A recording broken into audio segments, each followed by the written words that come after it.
আজকে আমরা হিন্দির একটা মিক্স সেট করব প্র্যাকটিস ক্লাস। এর আগে আমরা চ্যাপ্টার ধরে করেছি, মুখস্থ পাঠেরও চ্যাপ্টার অনেকগুলো ক্লাস করেছি। আজকে মিক্স সেট করব, যেমন তোমাদের পরীক্ষা থাকবে 20টা যে কোশ্চেন থাকে সব রকম চ্যাপ্টার থেকে থাকবে, সঙ্গে একটা গদ্যাংশও থাকবে। তো যে যে চ্যাপ্টারগুলো করেছি মোটামুটি সেখান থেকে অনেক কিছুই আছে, তোমরা দেখবে। প্রথমে দেখো কি দেওয়া আছে, একটা বাক্য দেখো, বাক্য এরকম দিয়ে দেবে, দিয়ে একটা রেখাঙ্কিত অংশ দিয়ে দেবে। এই রেখাঙ্কিত অংশের ওপরে তোমাকে কারক, সমাস, বিশেষণ, সর্বনাম, ক্রিয়া সমস্ত রকমের প্রশ্ন থাকবে। যারা পড়েছো বা রিপিট করো, বাড়িতে প্র্যাকটিস করো, অনেক সময় পুরনো পড়াগুলোকে রিভাইশন দাও, তারা অনেকটা মনে রাখতে পারবে, আদারওয়াইজ অনেকের অসুবিধা হবে। বলছে অনু বহুত সুন্দর লড়কি হ্যাঁ। তাহলে এখানে দেখো বহুতের নিচে আন্ডারলাইন করা আছে আমাদের, ঠিক আছে? বহুতটা দেখো দেওয়া আছে। এই যে বলেছে যে উপরোক্ত বাক্য মে রেখাঙ্কিত শব্দ ক্যা হ্যাঁ, এটা বিশেষণ, ক্রিয়া বিশেষণ, বিশেষ্য, প্রবিশেষণ, এই কটা আমাদের কাছে অপশান দেওয়া আছে। তাহলে বিশেষণ কাকে বলে? যে সংজ্ঞা অর্থাৎ নাউনের দোষ গুণ অবস্থাকে বোঝায়, ঠিক? তাহলে এখানে সংজ্ঞা বা নাউনটা কে বলো? অনু, ঠিক? তার দোষ গুণ অবস্থা পরিমাণ গুণবাচক যে জিনিসগুলো রয়েছে সেটা হচ্ছে সুন্দর, ঠিক কি? তাহলে অনু যদি বিশেষ্য হয় তাহলে এখানে বিশেষণ কে? সুন্দর। তাহলে বহুতটা কি বিশেষণ হবে? না, কি হবে? প্রবিশেষণ। তাহলে এটাকে প্রবিশেষণ বলে, বাংলায় বলে বিশেষণের বিশেষণ। কি বলে? লিখে নেবে যাদের অসুবিধা আছে, এটা হচ্ছে প্রবিশেষণ, বাংলায় বলে বিশেষণের বিশেষণ। অর্থাৎ যে বিশেষণ বিশেষণকে বিশেষিত করে, যে বিশেষণ একটা বিশেষণকে বিশেষিত করছে, মানে ও যে সুন্দর, কতটা সুন্দর? বহুত সুন্দর। তাহলে সুন্দরকে বোঝাচ্ছে কি দিয়ে? বহুত দিয়ে। তাহলে বহুত হয়ে যাবে কি? প্রবিশেষণ। খুব ইম্পর্ট্যান্ট একটা পার্ট বিশেষণের, যে যদি বিশেষণ পেয়ে যাও, বিশেষণকে আবার কেউ বোঝাচ্ছে যে সে কতটা বিশেষিত, বেশি না কম, তাহলে সেটা হয়ে যাবে প্রবিশেষণ। ঠিক আছে? আশা করি কারো ডাউট থাকবে না। দেখো, ড্যাশ পোছনা, ইস মুহাবরে কা পুরা করো। আসু পোছনা। প্রথমত মুহাবরে এমন একটা জিনিস, দেখবে প্রথমত ছন্দ থাকেই, বা একটা অর্থ, অন্তর্নিহিত অর্থ একটা বোঝাই যায়। এখন দেখো, আশু পোছনা, হাত পোছনা, কান পোছনা, প্যার পোছনা, এই বিষয়গুলোর মধ্যে দেখো আশু শব্দটা যদি ব্যবহার করি তাহলে এর একটা অর্থ দাঁড়াবে। তার মানে হচ্ছে ধৈর্য প্রদান করা। কি করা? ধৈর্য প্রদান। অর্থাৎ তার কতটা ধৈর্য, অর্থাৎ বা কেউ যদি কারো যদি চোখের জল মুছিয়ে দাও, তাকে তার ধৈর্যটা ধরতে বলছো, সেটা বোঝানোর চেষ্টা করা হচ্ছে। তাহলে আমাদের এটা অ্যান্সার হয়ে যাবে আশু পোছনা। মহাভারতের অর্থ হচ্ছে ধৈর্য প্রদান করা। দেখো, নিম্নলিখিত में से বিশেষণ সম্বন্ধী অশুদ্ধি युक्त বাক্য का चयन कीजिए। যেখানে বিশেষণগত ভুল আছে, কি বের করতে হবে?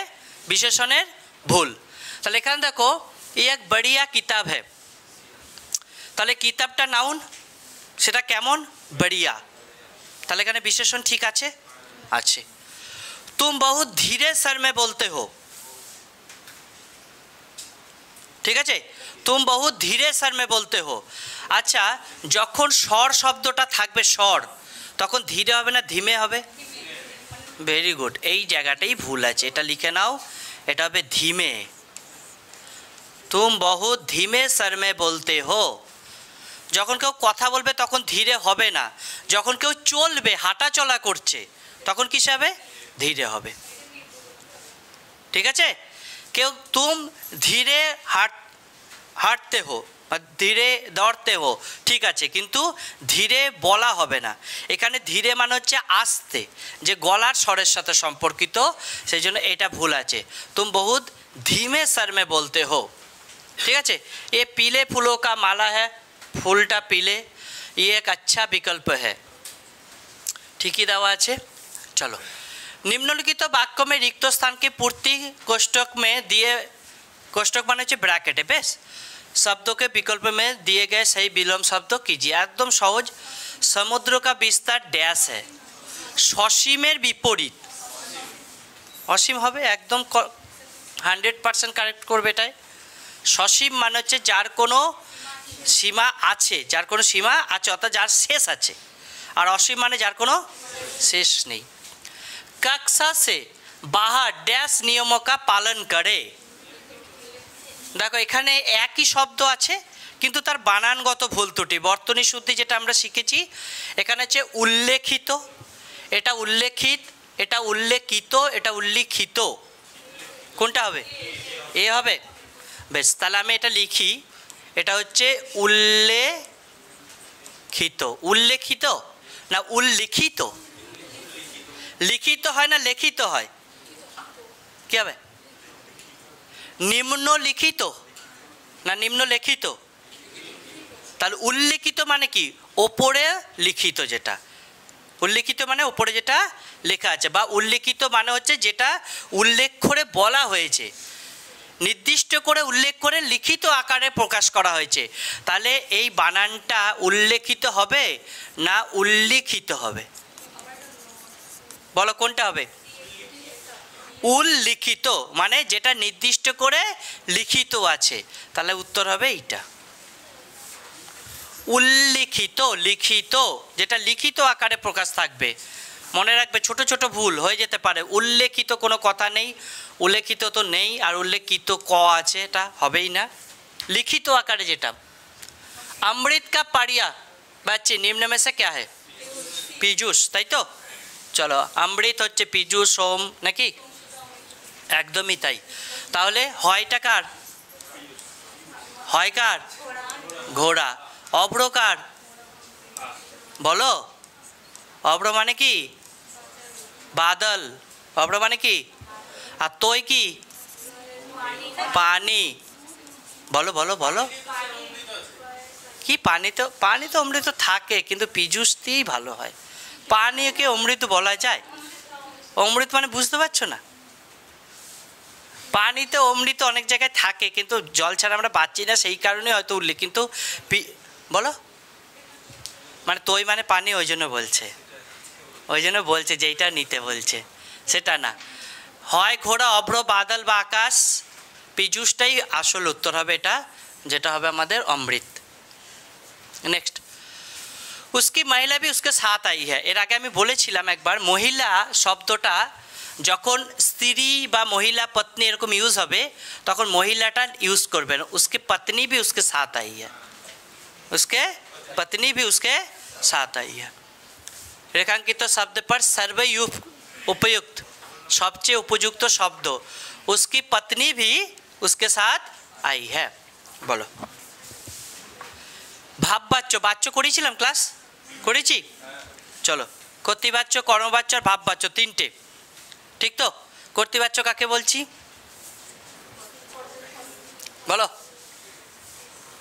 ভুলে গেছে? ঠিক আছে, কর্তা যখন নিজে কিছু কাজ করছে অর্থাৎ সেখানে কর্ম থাকবে, তাই তো? ভাববাচ্যটা দেখো, কর্তৃবাচ্য, কর্মবাচ্য আর ভাববাচ্যের মধ্যে ভাববাচ্য হচ্ছে সবচেয়ে সহজ। ভাববাচ্য হচ্ছে কি? সবচেয়ে সহজ। এর মধ্যে সবসময় একটা নেগেটিভ ভাব থাকবে, এটাই প্রথম নিয়ম মনে রাখো। কি ভাব থাকবে? নেগেটিভ। লিখে দিলাম যে সে কিছু পারছে না। কি? সে কিছু পারছে না, ঠিক আছে? তাহলে এখানে বলো কোন বাক্যে নেগেটিভ আছে? কোন বাক্যে? আম। হ্যাঁ, তাহলে আমি তো নেগেটিভ বাক্য ভাববাচ্য চিনতে বললাম। তাহলে ওরা ভাববাচ্য নেই হ্যাঁ চেয়েছে, তার মানে কি একটা ভাববাচ্য ছাড়া আছে নাকি? একটা ভাববাচ্য ছাড়া আছে। তাহলে এখানে মুঝসে চলা নেই যাতা, এটা তো ভাববাচ্য। মুঝসে बैठा नहीं जाता, এটাও কি ভাববাচ্য। রাম সে বদলা নেই যা, टहला नहीं जाता, এটাও কি? তাহলে নেই আছে বলে এগুলো কি হয়ে গেল? ভাববাচ্য। তাহলে ভাববাচ্য কে নেই? আম খায়া যাতা হ্যাঁ, তাই না? এটা পজিটিভ থিঙ্কিং আছে, সেজন্য ভাববাচ্য হবে পজিটিভ থিঙ্কিং। चलो, ईश्वर की सहायता सबसे बड़ी होती है, इस वाक्य के लिए लोकोक्ति क्या है? কোনটা হবে? জিতনে মো উতনি বান মানে হচ্ছে অনেক প্রকারকে অপবায়, ঠিক। যাখো রাকে সাইয়া মার সাকে নেই কই, তার মানে কি যাকে ঈশ্বর বাঁচাবে তাকে কেউ মারতে পারবে না। দীপক তালে আন্ধেরা, এটা তো আমরা পেয়েছি, তাই না? सर्वाधिक उपयुक्त स्थान पर किसी गुण का अभाव अथवा पास की चीज़ को दिखाई ना देना, ठीक तो।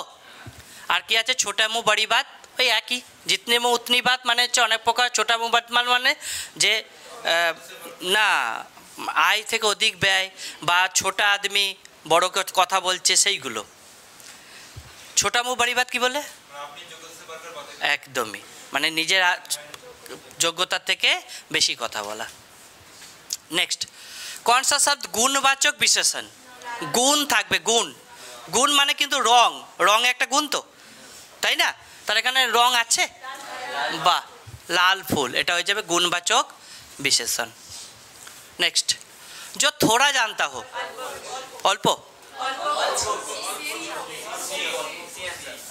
এটা তো অল্প অজ্ঞ, তাকে বলে অল্পজ্ঞ। যে বেশি জানে তাকে কি বলবো? বহুজ্ঞ বলবো। যে থোড়া, থোড়া মানে হচ্ছে কম, মানে অল্প, তাহলে যে অল্প জানে তাকে বলবো অল্পজ্ঞ। पोथी ना पात्री नाम नारायण पंडित, नाम के बड़े दर्शन के छोटे। আমরা বাংলায় যাকে বলি কানা ছেলের নাম পদ্মলোচন, কি বলিবি? কানা ছেলের নাম, অর্থাৎ যার, আমরা এটাও দেখেছি ওই যে উচি দোকান ফিকা পাকওয়ান আছে না, নামকে বড়ে গুণকে ছোটে, মানে নাম বিরাট কাজের বেলায় কিছু নেই, লবডঙ্কা। তাহলে पोथी ना पात्री नाम नारायण पंडित का अर्थ है नाम के बड़े दर्शन के छोटे। चलो निम्न वाक्य के लिए एक शब्द क्या हुआ? जिसके शेखर पर चंद्र हो, चंद्रशेखर, बी ना डी? चंद्रशेखर काके बोले बोलो? শিব কে বলে, কাকে বলে? আচ্ছা এটা কি কোন কোন কি সমাস হবে বলো? ববরি হবে তো? जिसके शेखर पर चंद्र, चंद्रशेखर, ठीक। दिए गए विकल्प में से कौन सा शब्द निम्नलिखित वाक्यों में रेखांकित शब्द का पर्यायवाची नहीं है? ভালো করে পড়তে হবে। কি দেওয়া আছে? সমুদ্র का पर्यायवाची এর মধ্যে নেই। রবি, রবি মানে কি? বাহ, রবি মানে সূর্য, ভানু নাকি? এটা হচ্ছে সূর্য। বাকিগুলো সব সমুদ্র তো, পয়দি, অর্ণব, রত্নাকর সবই হচ্ছে সমুদ্রের पर्यायवाची। নিম্ন से कौन सा বাক্য সম্বোধন, সম্বোধন, সম্বোধন মানে ডাকা তো, সম্বোধন করা, আরে আজি আহো নাকি, এইগুলো হচ্ছে সম্বোধন। সম্বোধন কারক নেই নেই পর্যন্ত ভালো করে পড়বে, কিন্তু বারবার ভুল হয় তো। এখানে বলেছে আরে ভাই ইহা যাও, আরে আছে তার মানে সম্বোধন আছে। আলোক মা কে লিয়ে দাবাই লায়া, এটা কি আছে? সম্বোধন আছে। আচ্ছা বলো এটা নেই, সম্বোধন নয়, এটা কি কারক বলো? কে লিয়ে কি হয়? অপাদান না সম্প্রদান? কে লিয়ে হচ্ছে কারোর জন্য বিনা কিছু করা, হয়ে যাবে কি সম্প্রদান, লিখে নাও। কারোর জন্য বিনা কিছু কারণে কারোর জন্য কিছু করাকে বলছে একদম। আজি আছে, হে ভগবান আছে, তাহলে আরে, আজি, আহো, হে ভগবান এগুলো কিসের? সম্বোধন, ঠিক আছে। চলো পাঁচটা গদ্যাংশ থাকবে। जनसंख्या की वृद्धि भारत के लिए आज एक विकट डैश बन गई है। आशा, समस्या, सुविधा, समाधान, একদম সহজ। জনসংখ্যা বৃদ্ধি এখন ভারতের জন্য কি হয়েছে? একটা সমস্যা দাঁড়িয়ে গেছে, কারণ ভারত এখন জনসংখ্যা পৃথিবীতে কি 1 নম্বরে, তাই না? তাহলে আমরা তো এক জায়গায় 1 নম্বরে আছি। জনসংখ্যা বৃদ্ধি ভারত কে লিয়ে আজ এক বিকট সমস্যা।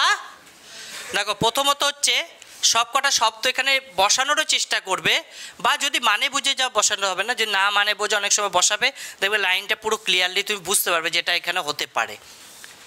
ये समाज की सुख संपन्नता के लिए एक भयंकर चुनौती है। डैश में कीड़ों मकोड़ों की भांति अस्वास्थ्यकर घोंसलों में आदमी भरा पड़ा है। তাহলে কি বলেছে না, ড্যাশ মে কিরো মকরো কি ভাতি, কিসের মধ্যে? ঘরের মধ্যে কিরমকর মতো থাকে নাকি মানুষ? কোথায় থাকে? গ্রামে থাকে? শহরে থাকে? যেখানে গায়ে গা লেগে যায়, দেয়ালে দেয়াল থাকে না, একজনের দেয়াল করলে আরেকজন বলে তুই আমার দেয়াল নিয়ে নে, দি ঘর কর। কম্প্রোমাইজ একটা জায়গাতেই হয়, সেটা হচ্ছে শহরে। গ্রামে বলবে 3 ফুট ছেড়ে দে, তারপর ঘর করবি, নাহলে কেস করে দেবো। আর শহরে কি বলবে? কারো কিছু ছাড়ার দরকার নেই, তুমি হাফ আমি হাফ, দেয়াল একটাই হবে, থাকবো দুজনেই। অর্থাৎ 3টে দেয়ালে 2টো বাড়ি। কটা? 3টে দেয়ালে মাঝের একটাই দেয়াল হবে তো, সেটা হচ্ছে শহরে। কারণ ওখানে জনসংখ্যা বেশি, গায়ে গা লেগে যাচ্ছে, সেই জন্যই বলছে কিরো মকরের মতো তারা সেখানে থাকে। সেটা কোথায় থাকে? এখানে জনসংখ্যা কত থাকে বলো দেখি? মহানগর কাকে বলে? 10 লক্ষর বেশি অধিক যেখানে লোক সংখ্যা থাকে, এবং সেটা একটা ক্ষেত্রের মধ্যে, বড় ক্ষেত্র, তার আয়তন থাকবে। তাহলে মহানগরোं में कीड़ों मकोड़ों की भांति অস্বাস্থ্যকর ঘোষলো में, ঘোষলো মানে হচ্ছে যেখানে থাকার জায়গা, ঘোষলো में आदमी भरा पड़ा है, মানে এক একটা ঘরে। মানে আমরা আজ থেকে মোটামুটি 15 বছর 20 বছর আগেও শুনতাম, যখন কলকাতার দিকে আমাদের যাওয়া ছিল না, হাওড়া বোধহয় বছরে একদিন গেলাম, বাবারে শহর চলে এসেছি, বিরাট ব্যাপার। তখন আমাদের শুনতে হতো যে কলকাতায় যদি কারো আত্মীয় স্বজনের বাড়ি থাকে তাহলে নাকি বিছানার তলায় শুতে দিত, মানে খাটের নিচে। ঘরে জায়গা নেই তো, মানে ওপরে শুচ্ছে একটা খাটের ওপরে, আবার কি নিচেও জায়গা নেই ঘরে। ঘরে এইরকমই, মানে অল্প ছোট জায়গার মধ্যে যদি এখন 15 জন চলে যায় অনুষ্ঠান বাড়ি, শুতে দেবে কোথায়? কী বলে বুঝতে পেরেছো? সেটা বলছে চৌকির নিচে তো লোক থাকতো, শুতে দিত। তা সেই রকমই ওই জন্য বলছে যে ঘোষলো মে আদমি ভাড়া পড়া है। তারপরে কি দেওয়া আছে? না ধূপ, না হাওয়া, না পানি, না দাবা, সব কিছুরই আমাদের অবস্থা শোচনীয়। পিলে দুর্বল মানে হচ্ছে শরীরের অবস্থা খুব দুর্বল, নিরাশ চেহারে, মানে খুব ক্লান্ত বা অবস্থা খুব খারাপ। মানে ঘরের মধ্যে ধরো ব্যাপারটা হচ্ছে, এই ঘরে ধরো তোমরা 40 জন আছো, যদি এখানে 120 জন করে দেওয়া হয় কী হবে? সে ঘেমে ঘুমে অস্থির অবস্থা হয়ে যাবে কিনা বলো? হবে তো। মানে কীভাবে কি কোন পালে ঢুকিয়ে দিয়েছে সেই মুরগির খামারের মতো মনে হবে, তাই না?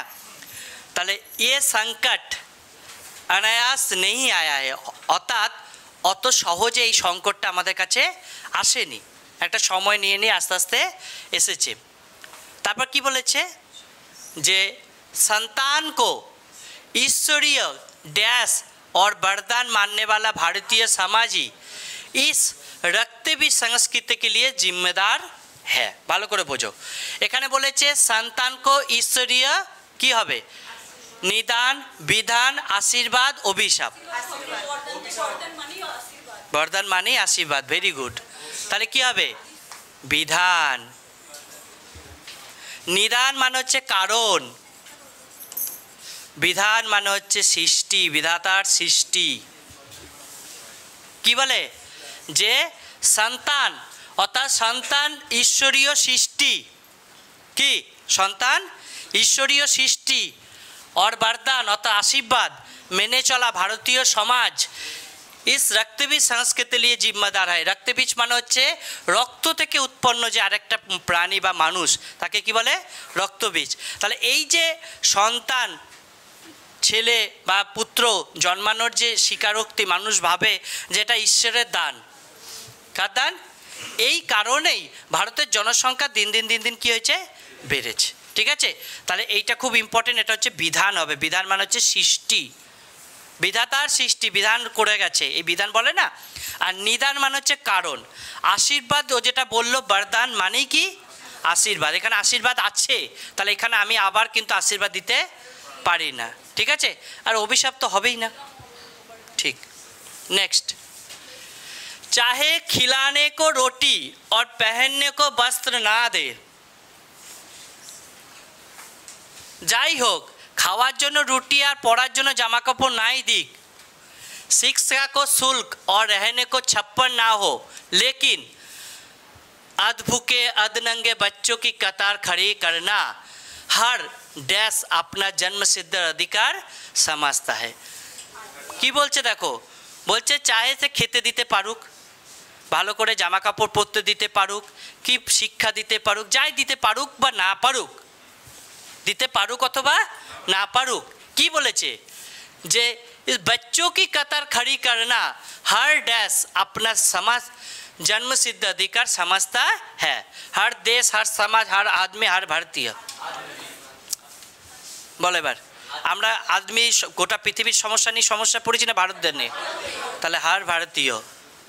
তাহলে अध नंगे बच्चों की कतार खड़ी करना हर भारतीय अपना जन्म सिद्ध अधिकार समझता है। ঠিক আছে? তারপরে কি বলেছে যে यही कारण है कि प्रतिवर्ष एक ऑस्ट्रेलिया, बोलते একটা অস্ট্রেলিয়া यहाँ की जनसंख्या में চলা যা रहा है। মানে প্রতি বছর আমাদের ভারতবর্ষে অস্ট্রেলিয়ার জনসংখ্যা কি হচ্ছে? জুড়ছে। মানে এক একটা দেশের জনসংখ্যা এক এক বছরই তৈরি হয়ে যাচ্ছে। বুঝতে পারছো? यदि इस जनवृद्धि पर डैश ना हो रख सका तो हमारे प्रयोजन और आयोजन কি করবে বলো? নিয়ন্ত্রণ। তো যদি इस जन्म वृद्धि पर नियंत्रण ना हो सका तो हमारे प्रयोजन और आयोजन व्यर्थ हो जाएगा। এর উপরে যদি আমরা নিয়ন্ত্রণ না আনি তাহলে আমাদের আয়োজন প্রয়োজন সব কি হয়ে যাবে? ব্যর্থ হয়ে যাবে। তারপর কি বলেছে?